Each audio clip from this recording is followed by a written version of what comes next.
उन इच्छाओं के द्वारा क्या होता है, काम उत्पन्न होता है।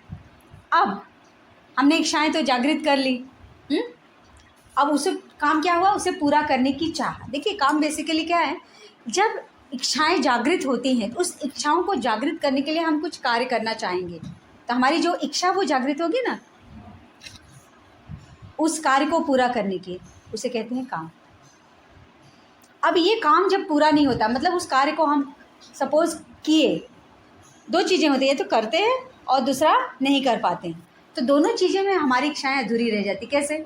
अब कहेंगे हमने चाहा और हमने कर लिया, तो हमारी इच्छा अधूरी कैसे रहेगी? क्योंकि वो टेम्परेरी, हमें लॉन्ग टर्म तक वो सेटिस्फाई नहीं कर पाई। जो इच्छा हमने पूरी की, लेकिन वो क्या हुआ, कुछ समय बाद हमें लगा कि ओ, हमारे हाथ तो फिर से खाली हो गए, अभी एक नई इच्छा जागृत हुई, अब उसे पूरा करना है। तो जैसे हमें लगता है अरे ये हमें चीज़ें मिली नहीं, हमारे हाथ से छूट गया, तो हम क्या हो जाते हैं, दुखी हो जाते हैं, तो हम फिर प्रयास करते हैं। तो जब उस काम को पूरा करते हैं, पूरा करने के लिए हम क्या करते हैं, उसको अपनी इंद्रियों को लगाते हैं, लेकिन जब वो कार्य पूरा नहीं हो पाता है, जब वो इच्छा पूरी नहीं हो पाती है, तो क्या होता है, क्रोध आता है। जब हमारी इच्छाएं पूरी नहीं होती है तो हमें क्या लगता है, क्रोध आता है। सही बात है कि नहीं? जब हमारे मन का नहीं होता, चाहे वो पति ना करे, चाहे वो बच्चे ना करे या परिवार वाले ना करें। जैसा भी मैंने बच्चे का उदाहरण दिया कि बच्चे को खेलना है, लेकिन हम उसके हाथ से खिलौना ले लेते हैं, भैया अभी तेरा पढ़ने का टाइम है, चलो अब तुम पढ़ाई करो, तो बच्चा क्या हो जाएगा, रोने पटकने लगेगा, चिल्लाने लगेगा। मतलब जैसा गुण का बच्चा होगा उस तरह का रिएक्शन वो दिखाएगा। बोलने वाला होगा तो बोलने लगेगा, हाँ काम डाउन हो गया तो शांत हो जाएगा, चुपचाप एक कोने में जाके बैठ जाएगा। अग्रेसिव होगा तो ये पिटकेगा, वो पटकेगा, अपने आप को उठा के पटकेगा। ये सारी चीज़ें बच्चे करेंगे, तो बड़े क्या करेंगे, बड़े भी क्रोध दिखाते हैं। तो क्या होगा, वो फ्रस्ट्रेशन दूसरों पर उतारते हैं, बातों के द्वारा, बोलते हैं ना, अपने वचन के द्वारा, अपने कार्यों के द्वारा। जिस तरह से बच्चा करता है उसका वो मल्टीप्लाई बाय रूप होता है जो बड़े करते हैं, है ना। लेकिन बच्चा ये नहीं चाहता, बच्चा ये दिल से नहीं चाहता कि सामने वाले को हर्ट करे, वो तो सिर्फ दिखाता है कि मुझे खुश रहना है इसलिए मुझे वो चीज़ें दे दो।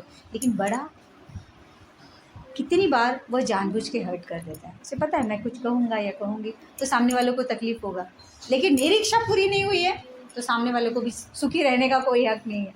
ऐसा हम बहुत सारा चीज़ सोचते हैं। क्यों? क्योंकि हर इंसान चाहता है कि वह सुखी रहे। ये कब तक होता है, अपने सुख की चाह तभी तक होती है जब तक हम इंद्रियों के चंगुल में हैं, इंद्रियों के वश में हैं। ठीक है, तो इंद्रियों के वश में रह करके जब हम काम को उत्पन्न करते हैं, इंद्रियों के द्वारा भोग करने की चाह को उत्पन्न करते हैं, जब वो चाह पूरी नहीं होती है तो ये क्या होता है, क्रोध उत्पन्न होता है। अब क्या होता है, जब क्रोध उत्पन्न होता है तो हम क्या करते हैं, विवेक खो देते हैं, है ना। विवेक क्या होता है, हमारी जो सोचने समझने की शक्ति होती है वह हम खो। देखो इंसान को कभी कभी कहता है ना, जब गुस्सा ठंडा होता है तो क्या होता है, सॉरी यार मैंने गुस्से में आपको डांट दिया, हाँ मैं थोड़ा सा गुस्से में ज़्यादा आ गया था, मैं समझ नहीं पाया कि मुझे ऐसा नहीं बोलना चाहिए था। विवेक खत्म हो जाता है, क्रोध करने से विवेक खत्म हो जाता है। ठीक है, तो यहाँ पर यही बताया जा रहा है, इसका लिंक यहाँ से था पिछले श्लोक से। तो क्रोध से पूर्ण क्या होता है, मोह उत्पन्न होता है। जब हम क्रोध करते हैं तो उसमें मोह, हमें मतलब हमारा सोचने समझने की, मोह बेसिकली क्या है, जहाँ हम चीज़ों को समझ नहीं पाते हैं, इल्यूजन हो जाते हैं, इल्यूजन। ओके, जहाँ इल्यूजन फैला होता है कि चीज़ें हम समझ नहीं पाते हैं। जैसे कि इंडिया में ठंडी में आप देखेंगे, स्पेशली नॉर्थ साइड में ठंडी में जब कोहरे का मौसम आता है, इतना कोहरा फैल जाएगा कि सामने अगर गाड़ी आ रही, कोई ड्राइव कर रहा है या लोग आ रहे हैं तो देख नहीं सकते एक दूसरे को। क्या दिखेगा, धुंध दिखती है ना, धुंधला धुंधला ऐसे दिखेगा। जब एकदम वो पास में आ जाएगा तो अरे आप थे, हम तो मैं तो देख ही नहीं पाया कोहरा। तो ये मतलब सोचने समझ, तो ठीक ऐसा ही कोहरा, ऐसे ही धुंध हमारी बुद्धि में छा जाता है जब हम क्रोध करते हैं। ठीक है, तो अब क्रोध से क्या हानि होती है, हमारे सोचने समझने की शक्ति खत्म हो जाती है। इससे हमें क्या पता चलता है कि अगर सोचने और समझने की शक्ति को बरकरार रखना है, ठीक रखना है, उसे काम लायक बनाना है और दूसरे को हर्ट नहीं करना है, तो क्या करना है, क्रोध नहीं करना है। क्रोध करना चाहिए, नहीं करना चाहिए, लेकिन हम सभी को क्रोध आता है। तो देखिए, क्रोध हमारे जीवन का एक हिस्सा है, इनबिल्ट हम फीचर्स है हमारे अंदर, वो निकाला नहीं जाता। लेकिन कुछ उदाहरण के द्वारा हम ये जान सकते हैं कि क्रोध अच्छा है, लेकिन कब अच्छा है वो जानते हैं। जैसे हनुमान जी थे, है ना, रामायण के समय लंका में उन्होंने क्या किया था, आग क्यों लगाई? बड़ी खुशी के मारे, कह रहे वहाँ लंका जलेगी तो बड़ा मजा आएगा। नहीं, वो क्रोध में थे। क्यों? क्योंकि उसने माता सीता को रावण ने लेकर आया था, चुरा लाया था, इसलिए वो क्रोधवश क्या किए, उन्होंने सारी लंका को जला दिया। तो यहाँ पर क्रोध अच्छा है, क्रोध अच्छा है, ठीक है। अब देखिए भगवान कृष्ण जो कि भगवत गीता में यहाँ खुद कह रहे हैं कि क्रोध के बारे में इतना डिटेल बता रहे हैं, लेकिन वो भी जगह जगह पर उन्होंने भी क्रोध का प्रदर्शन किया है। कब? जब भगवान कब क्रोध करते पता है? जब उन्हें कोई भला बुरा कहता है तब नहीं, जब उनके भक्तों पर कोई प्रलय आता है, उनके भक्तों कष्ट में आते हैं या उनके भक्तों का अपमान होता है, तब भगवान क्रोधित होते हैं। इसके दो उदाहरण हैं। देखिए, पहला तो भगवान कृष्ण स्वयं, जब भीष्म पितामह ने प्रतिज्ञा कर ली कि मैं अर्जुन को आज मैं उसका वध कर दूंगा, आज मैं अर्जुन का वध कर दूंगा, तब क्या करते हैं, श्री कृष्ण गुस्सा हो जाते हैं, क्रोध में आ जाते हैं, और क्रोध में आकर क्या करते हैं, अपनी प्रतिज्ञा को तोड़ देते हैं। उन्होंने क्या प्रतिज्ञा की थी बताइए, कौन बताएगा? महाभारत में उन्होंने क्या प्रतिज्ञा की थी? अस्त्र शस्त्र नहीं उठाएंगे। लेकिन जब उनके भक्त पर विपदा आई, उनके प्राण संकट में पड़े, तब उन्होंने क्या किया, अपनी प्रतिज्ञा को तोड़, और उन्होंने क्रोध दिखाया। क्रोध में उन्होंने क्या किया, अस्त्र शस्त्र के रूप में उन्होंने क्या किया, रथ का पहिया ही उठा लिया और भीष्म पिता को मारने उठे। इसका मतलब दोनों भक्त थे। देखिए, भीष्म पितामह भी भक्त थे, अनन्य भक्त थे, और अर्जुन भी। इसका मतलब क्या है कि एक भक्त को दूसरे भक्त का अनादर नहीं करना चाहिए, क्योंकि ऐसा करने से सोचो, अरे मैं भी तो भक्त हूँ, मैं तो बोल सकता हूँ। ऐसा कहा गया है ना कि एक भक्त या भक्त को कोई इंसल्ट नहीं करना चाहिए, लेकिन मैं भी तो भक्त हूँ, मेरा इंसल्ट हुआ तो मैं क्यों छोड़ूं? नहीं, एक भक्त अगर दूसरे भक्त का अनादर करता है तो भी भगवान सहन नहीं करते हैं, बिल्कुल सहन नहीं कर सकते, ठीक है। और तो सामान्य प्राणी की बात ही क्या। अभी चैतन्य महाप्रभु के पास आते हैं कि चैतन्य महाप्रभु जो स्वयं भगवान कृष्ण और राधा रानी के युगल अवतार थे, जब नित्यानंद महाप्रभु के ऊपर जगाए मधाई ने प्रहार किया, पत्थरों से प्रहार किया और उनका सर फूट गया, तो देखिए चैतन्य महाप्रभु कलयुग के क्या बोलते हैं ना, एक छिपे हुए अवतार हैं, जो दिखाते नहीं, अपने ऐश्वर्य को नहीं दिखाते। उन्होंने कुछ बार भक्तों के बीच में दिखाया, लेकिन सामान्य जन में वो यह नहीं दिखाते कि मैं भगवान हूँ। लेकिन जब जगाए मधाई ने नित्यानंद महाप्रभु के ऊपर पत्थर मारा तो इतने क्रोधित हो गए कि उन्होंने अपनी उस बात को भुला दिया उस बात को कि मुझे अपना यह ऐश्वर्य वाला रूप नहीं दिखाना। उन्होंने तुरंत सुदर्शन का आह्वान किया था, जबकि वो क्या थे, सन्यासी वेश में थे, और वो भक्त के रूप में आए थे। भक्त के रूप में आकर कि एक भक्त को कैसे, मतलब एक भक्त का स्वरूप कैसा होना चाहिए, किस तरह से कृष्ण भक्ति में डूब जाना चाहिए, किस तरह से भक्ति में हमेशा लीन रहना चाहिए, यह दिखाने आए थे। हमें किस तरह भक्ति करनी चाहिए यह सिखाने आए थे। लेकिन तुरंत उन्होंने सुदर्शन का आह्वान कर दिया, भूल गए, वो अपने उस वचन को भूल गए कि नहीं, मुझे भक्त रूप में ही रहना है। तो यहाँ पर उन्होंने अपने क्रोध को सुदर्शन क्रोध में उन्होंने सुदर्शन का आह्वान किया। तो यहाँ पर क्रोध आता है। और कोई एग्जाम्पल देगा? दो तो मैंने दे दिए। क्रोध कैसे अच्छा है?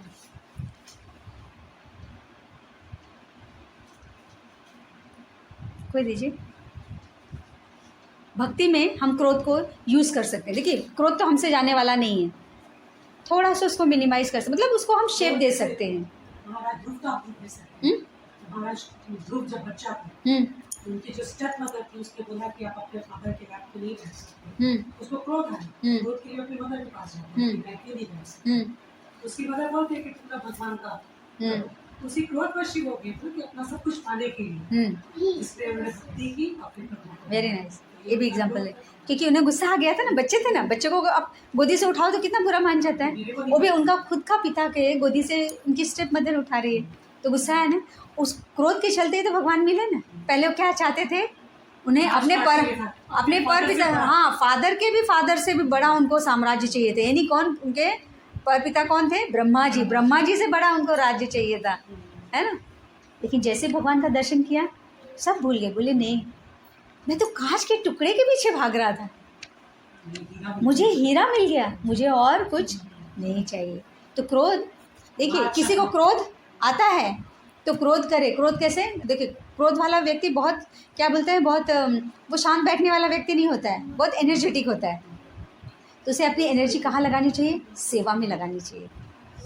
ऐसा व्यक्ति बोलता भी बहुत है, तो उसको क्या करना चाहिए? प्रचार में अपनी इस एनर्जी को लगाना चाहिए। तो क्रोध को क्या करना है? मोल्ड कर देना है, क्रोध के डायरेक्शन को मोड़ देना है। बोलना है, क्रोध में बोल रहा है, खूब बोले जा रहा है, खूब बोले जा रहा है, तो क्या करना है? भगवान की, उसे बोलने की इच्छा है, भगवान की लीलाओं का गान करो, भगवान के भक्तों से, भगवान के जिसके साथ जो लीला है उसका गान करो, है ना। तो इसे लगाना चाहिए। तो क्रोध को हम इस तरह से मोल्ड कर सकते हैं, लेकिन उसका प्रोसेस है, हम आगे जानेंगे। अब यहाँ बताते हैं कि जब क्रोध आता है तो मोह उत्पन्न होता है। अब मोह से क्या होता है? स्मरण शक्ति, जो हम डिस्कस कर रहे थे कि हमारे सोचने और समझने की शक्ति चली जाती है, ठीक है। और जब स्मरण शक्ति भ्रमित हो जाती है तो क्या होती है? बुद्धि नष्ट हो जाती है। जब हम सोचने की समझने की शक्ति नष्ट करते हैं तभी क्या होते हैं? हमारी बुद्धि नष्ट हो जाती है। बुद्धि हमें बेसिकली क्या करती है? ज्ञान देती है, अच्छे और बुरे के बीच का फ़र्क समझाती है। बुद्धि का इंटेलिजेंस का काम यही है कि हमें अच्छे और बुरे के फ़र्क को समझाती है। अब बुद्धि जब नष्ट हो जाती है तो मनुष्य ऐसे ऐसे कार्य कर लेता है कि वह अंधकूप में गिर जाता है, मतलब नरक के गर्त में चला जाता है। देखिए जितने क्रिमिनल्स होते हैं, मर्डरर होते हैं, डकॉइट होते हैं, ये लोग सब क्या है? इनके अंदर भर भर के, कूट कूट करके क्रोध भरा, रजोगुण से भरे होते हैं और तमोगुण, दोनों का कॉम्बिनेशन होता है। रजो और तमोगुण का कॉम्बिनेशन इनके अंदर होता है और भर भर के इनमें रजोगुण होता है। क्रोध मतलब हमेशा चाहते हैं कि जो कुछ हो इस दुनिया में वो सब कुछ मेरा हो, सब कुछ उन्हें वो चाहिए होता है। तो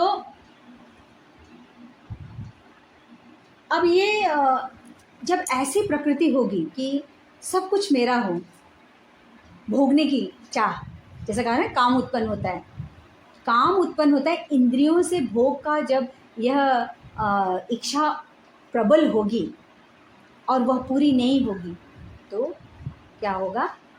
क्रोध आएगा। जैसे यहाँ के लोग करते हैं, आपके घर में घुस गए, अगर यहाँ पर चोर आ गए तो क्या बोलेंगे? सबसे पहले लाला, मतलब सो जाओ। थोड़ा भी आपने हिलने डुलने की कोशिश की, सीधा चाबी निकाल के दे दो अलमारी की, तो ठीक है आपको छोड़ देंगे। थोड़ा भी इधर उधर किया तो घर भी लूटेंगे, साथ में आपके जान को भी ले लेंगे। तो उनकी बुद्धि भ्रष्ट हो जाती है, उनको सही क्या है गलत क्या है नहीं, सिर्फ उन्हें अपना ख्याल रहता है।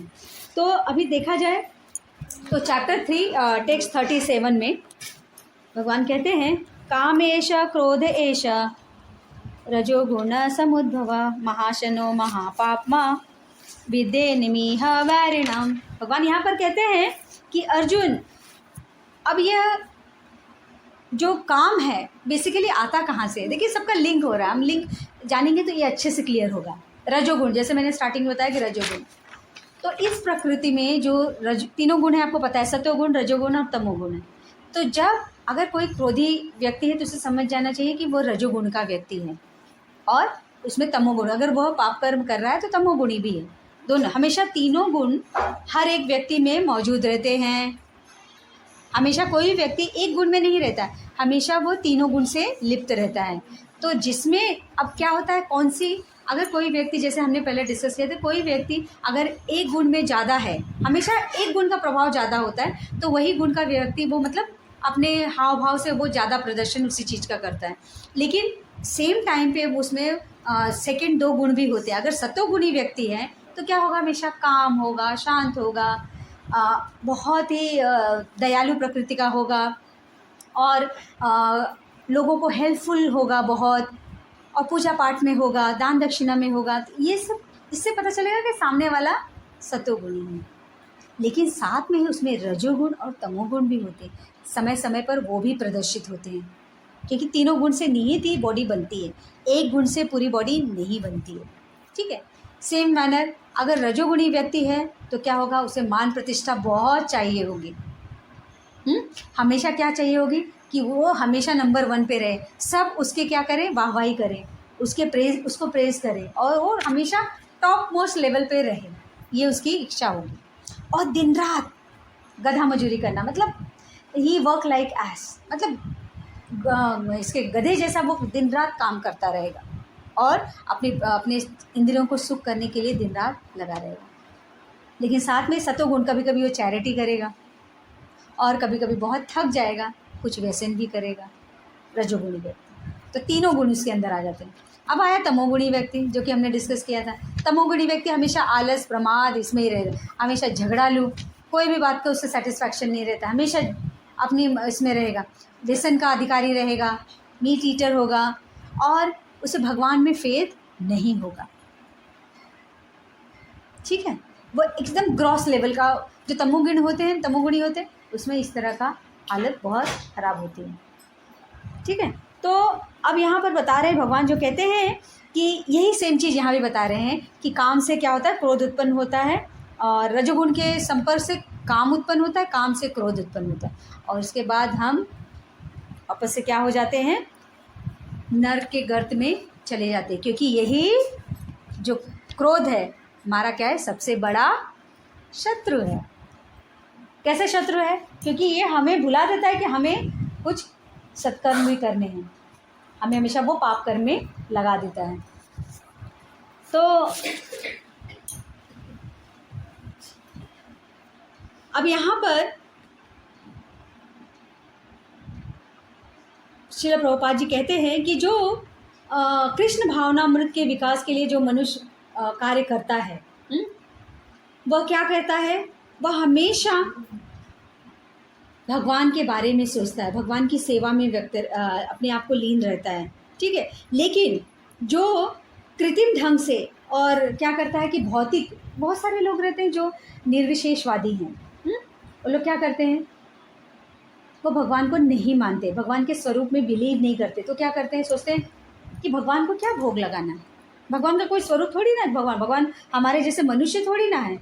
अगर मनुष्य नहीं है तो खाने की जरूरत मनुष्य और पशुओं को होती है, अगर वो मनुष्य नहीं तो उनको खाने की जरूरत नहीं, क्योंकि उनका कोई स्वरूप ही नहीं, स्वरूप नहीं है तो मुंह भी नहीं है, जीवा भी नहीं है, पेट भी नहीं है, तो क्यों उनको भोग लगाएं। तो स्वयं को वह खुश करने के लिए, खुद के खुशी के लिए, अपने इंद्रियों की तृप्ति के लिए वो सारे कार्य करता है, भगवान की तृप्ति के लिए नहीं। लेकिन जो कृष्ण भावना भावित व्यक्ति है वो जानता है कि भगवान का स्वरूप है, बहुत ही सुंदर स्वरूप है कृष्ण का, त्रिभंग स्वरूप है ना, भगवान के अनेक स्वरूप है, लेकिन सबसे सुंदर स्वरूप है कृष्ण का, है ना, जो इतने सुंदर उनका स्वरूप है। तो वो जानते हैं, और भगवान स्वयं कहते हैं कि मेरे इस रूप को मैं निराकार नहीं हूँ, और जो निराकारी है, बोलते हैं निराकारी कृष्ण अपराधी, चैतन्य चरितामृत में कहा जाता है कि जो निराकार में बिलीव करता है वो कृष्ण का अपराधी है। भगवान पहले देखिए अपने रूप को, कौन से रूप को दिखाते हैं, विश्व रूप को, कृष्ण को दिखाते हैं, लेकिन विश्व रूप को इसको दिखाते हैं, अर्जुन को दिखाते हैं, लेकिन अर्जुन भयभीत हो जाता है उस विश्व रूप को देख करके। तो उस विश्व रूप दिखाने का अर्थ क्या हुआ कि भगवान के अलग अलग स्वरूप हैं, तो भगवान निराकार कैसे हुए। भगवद गीता स्वयं इसका उदाहरण है कि भगवान निराकार है ही नहीं। और लेकिन भगवान यहाँ इस भगवद गीता में ये भी बताया जाता है कि भगवान जो बोलते हैं ना, भगवान का असली जो स्वरूप है वह है द्विभुजा रूप बंसीधारी, वो है कृष्ण। क्यों, क्योंकि बाद में अर्जुन जब इस रूप को देखता है, भयंकर रूप को देखता है, विश्व रूप को देख करके क्या कहता है, भगवान प्लीज़ मुझे आप वही अपना मनोहर रूप दिखाइए, मुझे इस रूप से बहुत भय लगता है। तो जो भक्त होता है ना, भगवान के अलग अलग रूपों में की पूजा करने से ज़्यादा वो भगवान के कृष्ण स्वरूप को, जो उनका जो ओरिजिनल स्वरूप है, उसकी पूजा करना चाहता है। तो जब भगवान का रूप है तो मतलब कि उन्हें हम भोग लगा सकते हैं, वो खाते भी हैं, स्वरूप है ना उनका, तो खाते हैं। तो भगवान अब क्या खाते हैं, भगवद गीता में भगवान कहते हैं पत्रम पुष्पम फलम तोयम यो मे भक्ता प्रयाक्षति तदहम भक्त्या उपारत अस्मानि प्रयातात्मना। भगवान कहते हैं पत्र पुष्प फलम तोयम, मतलब पत्र, पत्ता, पत्ते में सब कुछ आ गया, तुलसी पत्र आ गया, हरी सब्जियां आ गई, सारी साग सब्जियां आ गई, फल, फ्रूट्स, जितने वैरायटी के फ्रूट्स हैं, है ना, और जो कोई भी तरह का फ्लावर वो, और पानी, पानी हो, पानी में ऐड करके हम कोई फ्रूट को ग्राइंड करके जूस बना दे, दूध दे दे, जो भी, मतलब जिसमें वाटर कंटेंट है ना, ये सारी चीज़ें हम क्या कर सकते हैं, भगवान को भोग अर्पित कर सकते हैं। तो अभी इसी चैप्टर के सॉरी अध्याय 5 के श्लोक नंबर 29 में भगवान कहते हैं, भोक्ताराम यज्ञ तपसा सर्व लोक महेश्वरा सुहृदम सर्वभूतानां ज्ञात्वा माम शांति मृक्षति। भगवान स्वयं कहते हैं कि मैं सभी यज्ञों का भोक्ताराम, मतलब मैं ही हूँ जिसे आप भोग लगा सकते हो। हम क्या करते हैं, बहुत सारे देवी देवताओं को भोग लगाते हैं ना, वो गलत है। भोग लगाने के लिए सिर्फ और सिर्फ कृष्ण ही है, भगवान स्वयं है। भोक्ताराम यज्ञ तपसा, मतलब कि मैं सभी यज्ञों का, मतलब यज्ञ क्या है, जो आहुति दी जाती है, जो भोग लगाया जाता है, भगवान कहते हैं वह सिर्फ और सिर्फ मैं ही हूँ। ठीक है, तो जो व्यक्ति जो मुझे भोग लगाता है, भगवान इस श्लोक में कहते हैं कि वही, उसे मैं शांति प्रदान करता हूँ। तो शांति कहाँ से आएगी पता चला ना, प्रसाद से आएगी। मन में जो शांति हमें नहीं मिलती है, अशांत रहते हैं, तो अगर हम ठाकुर जी को भोग लगाते हैं, देखो बहुत सारे लोग देवी देवताओं को भोग लगाते हैं फिर उसे पाते हैं, तो देवी देवताओं का भोग हमें नहीं पाना चाहिए। देवी देवताओं को लगाया हुआ भोग कब खाना चाहिए पता है, पहले आप कृष्ण को भोग लगाओ, पहले हमें कृष्ण को भोग लगा करके वही थाली फिर देवी देवताओं को अर्पित करना चाहिए। बाद में उसे पाए तो कोई प्रॉब्लम नहीं है, लेकिन सिर्फ देवी देवताओं को भोग लगाया हुआ प्रसाद नहीं खाना चाहिए। ठीक है, तो यहाँ पर कहते हैं कि उन्हें निर्विशेषवादियों को लगता है कि भगवान भोजन नहीं करते इसलिए भोग नहीं लगाते, तो वो लोग क्या खाते हैं, अन्न खाते हैं, और अन्न में क्या है, पाप है। क्योंकि इसी अन्न को पाने के लिए हम दिन रात अच्छे बुरे कार्य करते हैं, अच्छे बुरे कार्य करते हैं। ठीक है, अब कोई कहेगा नहीं हम तो अच्छे ही कार्य करते हैं, हम अपनी मेहनत का खाते हैं, लेकिन आपके पास जो आपको पैसा मिल रहा है वो मेहनत का है क्या? आपको तो मेहनत का मिला, लेकिन आपके पास जिसने जो पैसे दिए उसने मेहनत करके दिए क्या? नहीं दिए होंगे। तो जब नहीं दिए होंगे या उसके पीछे वाले लोग ने दिए क्या, अगर वो किसी भी सोर्स में अगर वो गलत ढंग से पैसा आया है तो क्या होगा, वह हमें नुकसान पहुंचाएगा। एक बार क्या हुआ, एक महात्मा थे, उनकी रोज़ की रूटीन थी, एक मैया थी बहुत भक्त थी भगवान की, वो भगवान को भोग लगा कर उन महात्मा को खिलाती थी रोज़ का भोजन। वो भी गरीब माता थी, वो क्या करती थी, दिया होता ना, दिया की बाती को बना करके बेचती थी, बेच करके उससे जो पैसे आते थे उससे वो प्रसाद भोग बनाती थी और ठाकुर जी को भोग लगाती थी, फिर उस महात्मा जी को भोग के खाने के लिए बुलाती थी। तो इस तरह का नियम चल रहा था। एक दिन क्या हुआ, महात्मा जी उनके यहाँ से खाकर निकले और रास्ते में उनको एक स्त्री दिखी। वो स्त्री उनको बड़ी सुंदर लगी, जबकि ऐसा कभी उनके साथ उनके पूरा जीवन निकल गया कभी नहीं। तो उनके मन में भाव आया कि ये स्त्री बहुत सुंदर है, इतना भाव आया कि ये स्त्री बहुत सुंदर है। अब वो घर पर आए और उनके मन में ये बात चलती रही, मुझे क्यों लगा आज तक जनरली स्त्री और बच्चे में लोगों का मन जाता है, छोटा बच्चा हो लोग देखने लगते हैं, कुछ थोड़ा एक्टिंग है उसको देखने लगे, उसको सब छोड़ कर दिमाग उस पर चला जाएगा। और ऐसी कोई स्त्री हो सुंदर तो लोग उसको देखने लगते हैं, चाहे वो स्त्री क्यों ना हो, स्त्री को देखने लगती है। तो पुरुष की तो बात ही छोड़ दो। तो महात्मा ने सोचा कि कभी मेरे साथ ऐसा नहीं हुआ कि मैं किसी स्त्री में मेरा मन जाए और मेरे मन में ऐसा भी विचार सूक्ष्म रूप से आ जाए, कहीं कुछ गलत है। तो दूसरे दिन वो आए, उस बूढ़ी माता को पूछा कि माता जी बताइए, आपने जो मुझे प्रसाद खिलाया वो कैसे किया, कहाँ से, मतलब उसका सोर्स क्या था? तो उन्होंने बोला मैंने जैसे बत्तियाँ बनाती हूँ, बत्तियाँ बना करके बाज़ार बेची, उससे अनाज खरीदा और बनाया और उससे ठाकुर जी को भोग लगाया और आपको खिलाया। बोला और कुछ है क्या, आप ध्यान से सोचकर मुझे बताओ, कुछ तो बात है। तो उसने कहा हाँ क्या हुआ, रात में मेरी दिया लोग जलाते हैं ना, तेल का दिया जलाते थे पहले, तो तेल मेरा दिए का समाप्त हो गया था और मेरे पास तेल नहीं था।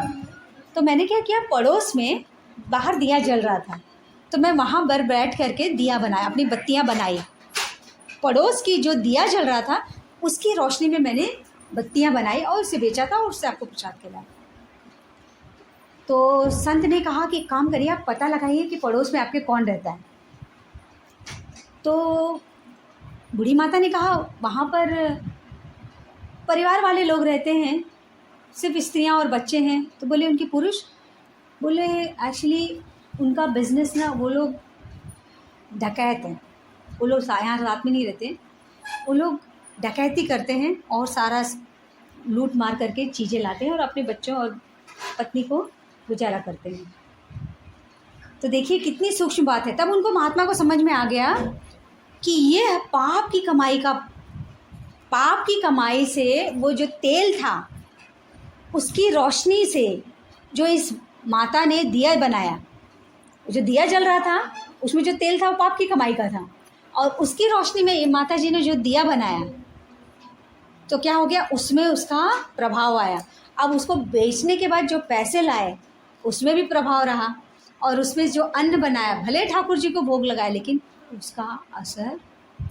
और वो, क्योंकि देखिए ठाकुर जी को कहते हैं कि ठाकुर जी को भोग लगने के बाद सब कुछ तो नलीफाई हो जाना चाहिए, लेकिन हमारे अंदर अगर इतना शुद्ध गुण नहीं है, आप समझ रहे हैं, अगर हम शुद्ध सात्विक विचार में नहीं हैं तो हमें चीज़ें बहुत जल्दी अटैक करती हैं, सूक्ष्म चीज़ें अटैक करती हैं।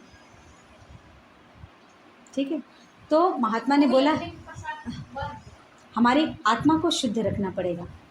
हम देखिए, हम प्रसाद खा रहे हैं, कौन सा प्रसाद, देखिए नलीफाई कौन सा हो जाता है। देखिए हम क्या जनरली, हम भोग क्या बनाते हैं, जो हमें खाना होता है, सही बात है कि नहीं। हम बाजार से सब्जियां कौन से लाते हैं, हम ठाकुर जी को पूछते हैं, ठाकुर जी आप करेला खाओगे कि आप दूधी खाओगे कि आज आप पालक खाओगे। हम क्या बोलते हैं, बच्चे आप क्या खाओगे, फिर प्रभु जी आप क्या खाओगे, तो वो सब्जी आप लेकर आना। तो उसके अंदर भावना क्या है, हमारे भोगने की भावना है ना, तो हमको अफेक्ट करेगा कि नहीं करेगा। हम भले ठाकुर जी को भोग लगा दें लेकिन उसमें सूक्ष्म रूप से क्या है, हमारी भोगने की इच्छा निहित है। ठाकुर जी तो चाहते हैं कि इसके अंदर का वो सब कुछ निकाल दें, लेकिन हमारे अंदर जो भोग की भावना है ना, वो अंदर निहित है और वही हमको उस प्रसाद का 100% ग्रहण नहीं करने देती।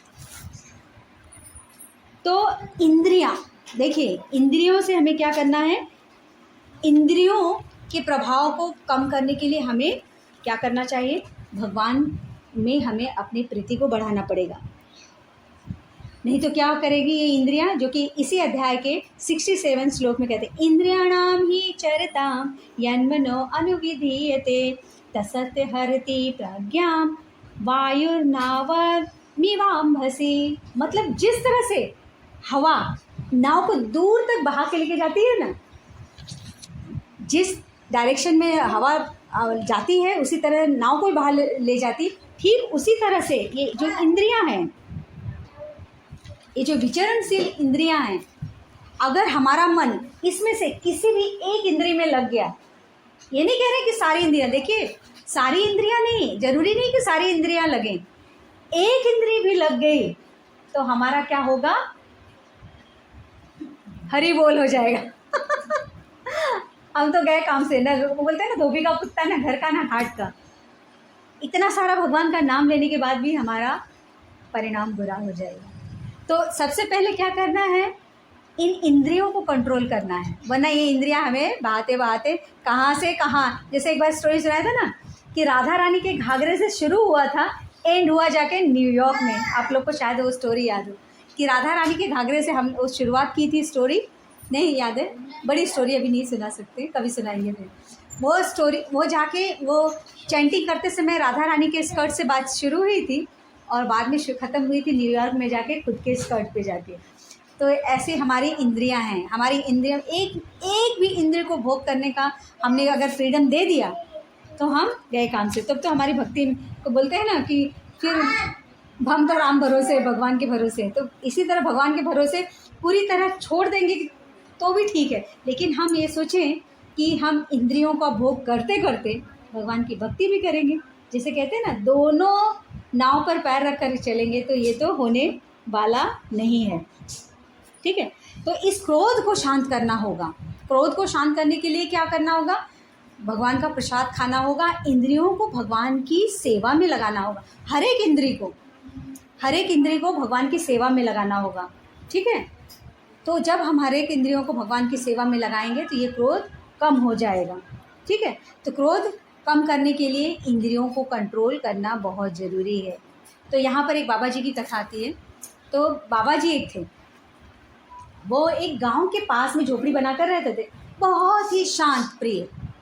कोई कुछ भी कह करके चला जाए वो रिएक्ट नहीं करते थे, और बहुत अच्छा भगवान का प्रवचन करते थे। और लोगों को घर में अगर परिवार में किसी को कोई कष्ट है, कोई तकलीफ़ है, तो उसका वो समाधान करके देते थे। तो उनके समाधान से लोग सुखी रहते थे। तो अब क्या हुआ, जैसे अच्छे व्यक्तियों के दुश्मन भी होते हैं ना, तो कुछ लोगों को बड़ी ईर्ष्या होती थी कि बाबा जी बड़ा हमारे गांव से लेके अभी कितने गांव में फेमस होते जा रहे हैं, दूर दूर से लोग आते हैं अपने प्रॉब्लम का समाधान लेने के लिए, है ना। तो उन्होंने सोचा कि इस बाबा जी का कुछ करना पड़ेगा, चलो इसका नाम ख़राब करते हैं, क्योंकि बाबा जी बहुत शांत, सब बोलते बहुत शांत, बहुत धीर, बहुत गंभीर हैं, तो इनका धीर और गंभीर निकालना पड़ेगा। एक दिन ऐसे पब्लिक कथा के बाद बैठी हुई थी, तब तक उसमें से एक आदमी उठ के खड़ा होकर बोलता है, बाबा जी थोड़ा चिलम लेकर आइए ना। चिलम आप लोग को पता है, वो गांजा पीते हैं, गांजा ऐसे मिट्टी की होती है, छोटी सी ऐसे वी शेप में, है ना। तो वो लेकर आइए, उसमें गांजा डाल करके आग जला करके उसको पीते हैं, सिगरेट जैसा कपड़ा लगा के पीते। मैंने देखा इसलिए बताया। बोले माता जी को एक्सपीरियंस है। मैंने देखा है, पता है वो क्या है, हमारे नानी जी के यहाँ, हमारे नाना जी ने ना एक दुर्गा मंदिर बनवाया है। तो वहाँ बम भोले करके बहुत बाबा जी लोग आते हैं, तो बस बम भोले करते हैं। दुर्गा जी का मंदिर है, तो क्या करते हैं, शिव जी के भक्त सब आते हैं, गांजा पीते हैं और बम भोले करते हैं। अब उसी में बोलते हैं भाई ये तो बाबा जी, इनको ठंडी नहीं लगती, कर गांजा पी रहे हैं तो कहाँ से ठंडी लगेगी उनको। ठंडियों में बस एक लुंगी लगा के रखते हैं, ऐसे घूमते हैं एक कमंडल लेकर। तो बोले जरा चिलम लेकर आए। तो महात्मा ने कहा मेरे पास चिलम नहीं, क्योंकि मैं गांजा नहीं पीता। बोला अच्छा, तो बीड़ी ही ले आइए। बीड़ी तो पीते होंगे, बीड़ी तो पीते हो ना, उस दिन हमारे साथ पिए थे। मैं बीड़ी नहीं पीता है और मैं आपके साथ कभी बीड़ी नहीं पी। तो दूसरा वाला व्यक्ति बोलता है क्या बाबा जी, अभी आप बाबा बने हो ना, पहले तो आप मेरे साथ जेल में थे, आप भूल गए क्या? आपके साथ मेरी बहस हो गई थी, आपने डंडे से मारकर मेरा सिर तोड़ दिया था, आप भूल गए? तो बोले मैं कभी जेल नहीं गया, आपको कोई गलत फहमी हुई है। बोले तो सबको बोलना है, बाबा ना झूठ बोलता है, हम लोग क्या झूठ बोलेंगे? हम इतने 3 लोग गवाही दे रहे हैं तो क्या झूठ बोलेंगे? ऐसे बोलते रहे। तो जब संत ने कुछ जवाब नहीं दिया तो बोले अरे ये तो झूठा है, नाम का संत है, कुछ नहीं, चलो अभी भाई ये अपना राज नहीं उगलने वाला है किसी के सामने, इसको तो पूजा चाहिए, बोल के उठने लगे। जब उठने लगे तो एक्चुअली काफ़ी समय हो गया था, तो संत महात्मा ने कहा आप लोग बैठिए। तब तक जो बाकी गांव वाले लोग थे ना, वो जान गए थे कि ये लोग ऐसे परेशान कर रहे हैं, वो लोग उठ के चले गए थे। अभी संत महात्मा ने कहा उन तीनों को कि आप लोग बैठिए, प्लीज़ आप बैठ जाइए, आप लोग बहुत थक गए होंगे। मेरे पास ना अभी भक्तों ने गुड़ दिया है, आप लोग गुड़ ग्रहण किए और पानी पीजिए। क्या आप लोगों ने इतनी देर से इतनी बातें कर रहे थे, इतनी कथा कह रहे थे, तो आप लोग थक गए होंगे, तो आप प्लीज़ ये गुड़ खा करके पानी पी लीजिए। तीनों इतने शर्मिंदा हो गए कि कब से हम इनको भला बुरा कह रहे हैं, भला बुरा कहे जा रहे हैं, लेकिन ये इतने धीर गंभीर बोल नहीं रहे। तो सब ने चरण पकड़ लिया, तीनों ने। बोले सचमुच आप महात्मा हो, हमने आपके बारे में इतना गलत कहा, इतना आपको उकसाने की कोशिश की, आपको हमने इतना बदनाम करने की कोशिश की, हाँ आपका हमने इतना नाम खराब लोगों के सामने करना चाहा, लेकिन तो भी आपने हमको हमारी बात को बिल्कुल बुरा नहीं माना और हमें कुछ उल्टा जवाब नहीं दिया। तो महात्मा क्या बोले पता है? देखिए क्या है, जिसके पास जो वस्तु होती वही तो दिखाता है ना। जैसे हम साड़ी की दुकान पे जाएंगे, साड़ी की दुकान पे जाएंगे और हम बोले कि हमें सूट दिखाओ, हमें गाउन दिखाओ, तो वो दिखाएगा, वो क्या दिखाएगा? साड़ी दिखाएगा, है ना। और हम अनाज की दुकान पे जाएंगे, वहाँ बोलेंगे कपड़े दिखाओ, तो कपड़ा दिखाएगा, अनाज दिखाएगा। ऐसे जो धूर्त व्यक्ति होते हैं, जलन करने वाले व्यक्ति होते हैं, जेलस व्यक्ति होते हैं, उनके पास से ईर्ष्या और क्रोध के अलावा क्या मिलेगा? तो मतलब जिसके पास जो सामान होता है वही दिखाता है। तो संत ने क्या कहा? देखिए आपने अपनी वस्तु दिखा दी, लेकिन मुझे लेना था कि नहीं लेना था ये मेरे ऊपर निर्भर करता है। मुझे आपकी वस्तु पसंद नहीं आई इसलिए मैंने नहीं ली। मतलब आपने इतना कुछ कहा, लेकिन वो मुझे चीज़ें मन को नहीं भा रही थी, इसलिए मैंने उसे एक्सेप्ट नहीं किया इसलिए मुझे क्रोध नहीं आया। तो कितनी अच्छी सीख मिलती है इस कथा से कि कोई व्यक्ति कितना भी कुछ बोले, गलत बोले सही बोले हमारे बारे में, हमको उससे फ़र्क नहीं पड़ना चाहिए, क्योंकि उसका वो भाव है मेरे लिए, लेकिन मैं जानती हूँ कि मैं क्या हूँ। तो मुझे उस चीज़ को एक्सेप्ट करना है कि नहीं करना है ये मेरे ऊपर है, क्योंकि उसके पास वो चीज़ है इसलिए वो दिखा रहा है। अगर प्रेम है तो प्रेम दिखाएगा, जेलस है तो जेलस दिखाएगा, क्रोध है तो क्रोध दिखाएगा, जिसके पास जो चीज़ है वो दिखाएगा। लेकिन हमारे पास जो चीज़, हमको जिस चीज़ की ज़रूरत नहीं है वो चीज़ हम एक्सेप्ट नहीं करेंगे। सही बात है कि ना? हमको जिस चीज़ की ज़रूरत है हम क्यों लेंगे वो चीज़? तो ठीक उसी तरह से महात्मा ने भी किया। उन्होंने क्या किया? उन्होंने उनकी बातों को ग्रहण नहीं किया, मतलब मन से नहीं लगाया, इसलिए उन्होंने क्रोध। तो क्रोध से बचने का सबसे सरल उपाय है क्या करना है? अपने मन को गंभीर रखना है, शांत रखना है। शांत रखने के लिए फिर वही आया, प्रसाद पाना है। ठीक है, देखिए कितना खाने की बातें कितना अच्छा है ना। हर जगह देखो प्रभुपाद जी ने कितना सरल बना के रखा है। कुछ भी करना है प्रसाद पाना है, मन को शांत करना है प्रसाद पाना है, क्रोध को कम करना है प्रसाद पाना है, सेवा करनी है प्रसाद पाना है। देखिए हर जगह प्रसाद ही पाना है ना। और कहाँ वो सब बोलते हैं कितनी, और कुछ करना है देवी देवताओं की पूजा के लिए क्या बोलते हैं, कितनी ऑस्टेरिटी लगती है, कितना तपस्या करना पड़ता है। लेकिन देखिए कृष्ण को पाने के लिए क्या है? प्रसाद पाना है। कृष्ण को पाने का हर जरिया क्या है? प्रसाद पाना है। तो हर जगह क्या है? प्रसाद की महिमा है। तो उसमें क्या है? क्यों प्रसाद की महिमा है? क्योंकि जब हम भगवान को, ठाकुर जी को भोग लगाते हैं तो उस समय भी हम महामंत्र का जप करते हैं, है ना। महामंत्र का जप करते हैं कि नहीं? तो जब महामंत्र का जप कर रहे हैं तो क्या हो जाता है कि उस प्रसाद में क्या होते हैं? उस महामंत्र का प्रभाव आ जाता है। और कलयुग में कहा जाता है कि भगवान अपने नाम से अलग नहीं है। तो भगवान का जो स्वरूप है वह इस नाम में, उनके नाम में बसा हुआ है। तो जब हम उस नाम रूपी, उनके नाम रूपी प्रसाद को ग्रहण करते हैं तो भगवान हमारे जो ये जो कठोर हृदय है ना, पत्थर जैसा कठोर हृदय को क्लीन करके मक्खन जैसा सॉफ्ट बना देते हैं। क्योंकि भगवान को हमारे हृदय में रहना है, भगवान को हमारे हृदय में रहना। क्यों? क्योंकि हम भगवान का नाम जप कर रहे हैं। जब हम भगवान का नाम जप कर रहे हैं तो नेचुरली भगवान चाहते हैं कि हम आपके हृदय में वास करें। तो भगवान जब हृदय में वास करेंगे तो वो हृदय कैसा होना चाहिए? मक्खन जैसा। पत्थर जैसे हृदय में थोड़ी ना वास करेंगे, मक्खन जैसे कोमल और सॉफ्ट हृदय में वास करेंगे। तो भगवान क्लीनिंग का काम करते हैं प्रसाद के रूप में जाके हमारे शरीर में। तो सभी लोग भगवान को भोग लगाइए। सबसे पहले काम भगवान को भोग लगाइए, फिर उस भोग को खुद ऐसे नहीं खा लीजिए, उसको क्या करिए, जो आपने अन्न बना के रखा है ना सब में ट्रांसफ़र करिए, मिक्स करिए, फिर वो दीजिए सभी को खाने को। उसे कहते हैं प्रसाद। ये नहीं कि जो भोग लगा है उसी को सबको बांट दो, हो गया प्रसाद। फिर तो बचा हुआ जो खा रहे हैं वो अन्न खा रहे हैं। बचा हुआ जो आपके टोप में है, कुकर में है ना, थाली में, वो सब तो अन्न हो गया, फिर आप अन्न खाएंगे। तो वो चीज़ नहीं करना, भगवान को भोग लगा कर करना। तो भक्त कृष्ण भावनामृत में रहकर प्रसाद ग्रहण करता है, लेकिन अभक्त जो होता है वो भगवान को भोग नहीं लगाता है, क्योंकि भगवान को निराकार मानता है, भगवान का स्वरूप है ऐसा वो मानता ही नहीं, तो इसलिए वो भोग नहीं लगाता है। तो क्या करता है?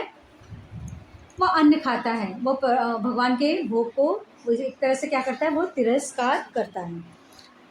तो इसीलिए क्या होता है कि ये जो निराकारवादी निर्विशेषवादी है वो कृत्रिम त्याग के कारण, कृत्रिम मतलब जो एक कृत्रिम क्या बोले, आर्टिफिशियल, और इसका हिंदी वर्ड क्या हो गया, तो इंग्लिश हो गया, बनावटी। यस, कहते हैं ना कि अरे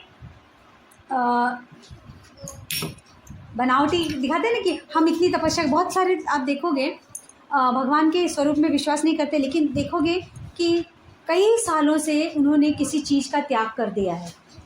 कोई कहता है कि हमने जैसे एक मैंने फेसबुक में देखा था कि एक उन्होंने अपने हाथों को ऐसे हाथ उठा के रखा है बाबा जी ने कई वर्षों से, मेरे ख्याल से 23-24 साल ऐसा कुछ दिया था, एग्जैक्ट याद नहीं, बस उनके हाथ ऐसे के ऐसे रह गए।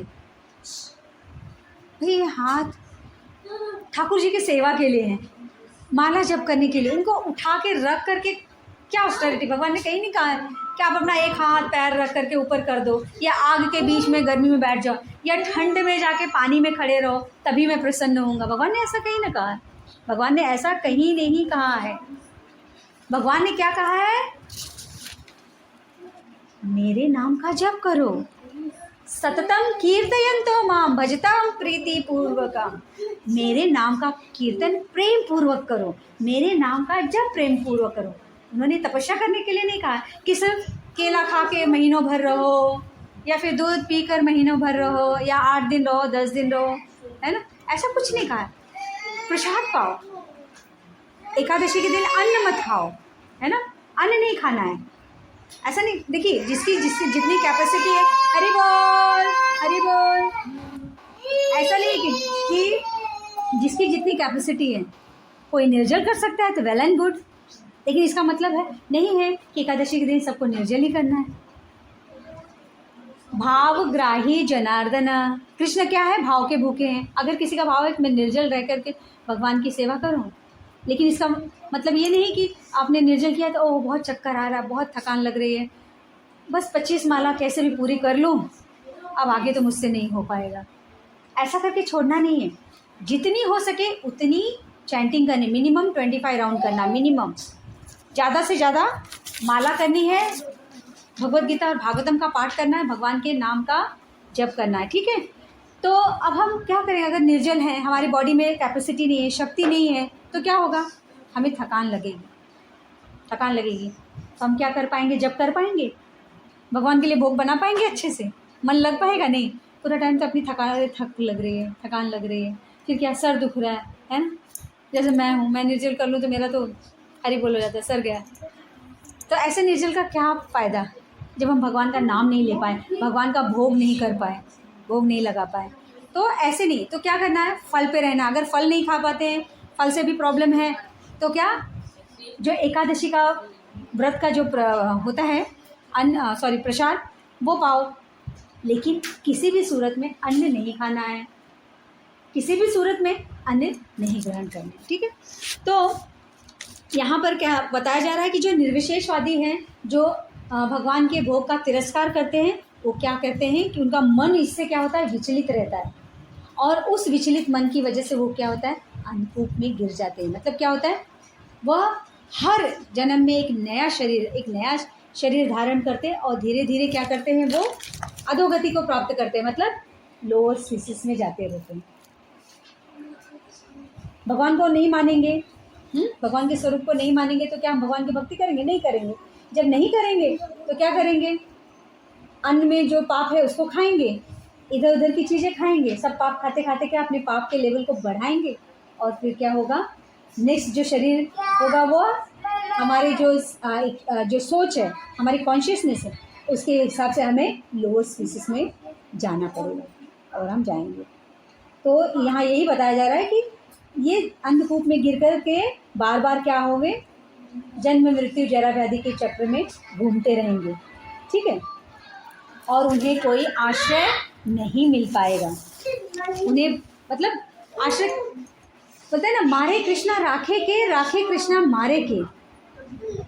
अगर कृष्ण किसी को संरक्षण नहीं दे रहे हैं तो कोई और संरक्षण दे ही नहीं सकता है। यही चीज़ यहाँ पे जो कृष्ण की शरण नहीं ग्रहण किया है, कृष्ण की शरण में नहीं है, या कृष्ण के संरक्षण में नहीं है, उसको डूबने से कोई नहीं बचा सकता है।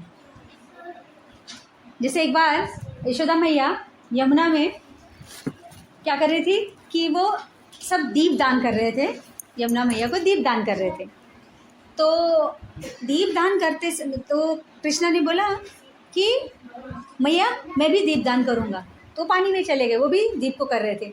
तब तक उन्होंने देखा कुछ दीप उनके पास आ रहे हैं, तो धीरे धीरे वो डूब ना जाए इसलिए वो उनको साइड किनारे लगा रहे थे। तो मैया ने देखा, भैया कृष्णा तुम कब तक इन दीपों को करते रहोगे, चलो यहाँ से। बोले नहीं मैया मुझे करने दो, सारे दीपों को मैं किनारे लगाऊंगा। लेकिन कुछ दीप क्या थे, उनकी तरफ आने के बजाय दूसरी तरफ चले जा रहे थे। तो मैया ने बोला कि कितने दीपों को तुम किनारे लगाओगे? तो कृष्णा ने कहा जो जो मेरी तरफ आएंगे उनको उनको मैं किनारे लगाऊंगा। मतलब जो जो कृष्ण के कहने का भाव है कि जो जो आत्माएं, जीवात्माएं मेरी तरफ आएंगी, मेरी शरण ग्रहण करेंगी, उनका उनका मैं उद्धार करूँगी, उन्हें इस मैं भव सागर से पार लगा दूँगी। हरे कृष्णा कृष्णा कृष्णा हरे हरे, हरे राम राम राम हरे हरे। तो भव सागर से पार जाना है और इस भव सागर को क्रॉस करना है। हाँ, जन्म मृत्यु जरा व्याधि के चक्र से हमें बाहर निकलना है। तो क्या होगा, इस क्रोध को क्या करना है, हमें अपने जीवन से दूर निकालना है, दूर करना है, या इसको मॉडिफाई करना है। दूर तो नहीं निकाल सकते, इसको अपने जीवन से बाहर भी नहीं कर सकते, उसको मॉडिफाई कर सकते हैं। क्या करना है, उस क्रोध को भगवान की सेवा में लगा सकते हैं। ठीक, हरे कृष्ण। किसी का कोई प्रश्न है? क्लास समझ में? हाँ, कृष्ण से प्रार्थना करनी चाहिए। That what I do. Krishna से प्रार्थना करिए, आपने बालक को संभालिए। मेरा बालक मेरे कहने में नहीं है, लेकिन हम सब आपके बालक हैं, ये आपके कहने में है। प्लीज़ इसकी रक्षा करें और इसकी बुद्धि, इसे सद्बुद्धि दें। मैं तो अपने वाले को बोलती हूँ, सामने से जगन्नाथ जी के सामने खड़ा करती हूँ